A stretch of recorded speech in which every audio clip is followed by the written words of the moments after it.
యేసన్న గారికి 10 సంవత్సరాల వయసు నుండి 17 సంవత్సరాల వయసు వరకు 7 సంవత్సరాలు నెల్లూరు నడి బజార్లలో రక్తం గక్కుతూ మెంటల్ ఎఫెక్ట్తో బాధపడుతూ నెల్లూరు నడి బజార్లలో తిరుగుతూ అడుక్కు తినడం చేతగాక, ఇల్లు ఎక్కడో గుర్తులేక, మతిస్థిమితం లేక హోటల్ దగ్గరికి వెళ్ళి ఎంగిలిస్తలు పడిపోయింటే ఆ ఎంగిలిస్తలు తింటా ఉంటే పందులో ప్రక్కన కుక్కలో ప్రక్కన తింటాడు, వాటితో కూర్చొని పందులతో పాటు తింటుండేవాడు.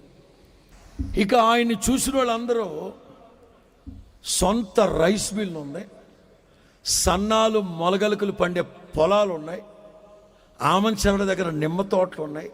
వీడికేమి కర్మరా, వాళ్ళ తాత ముత్తాతలు పూనకాలు వచ్చినప్పుడు, తిరణాలు జరిగినప్పుడు బ్రతికున్న మేకపోతులు గొంతు కొరికి పచ్చి రక్తం తాగేవాళ్ళు.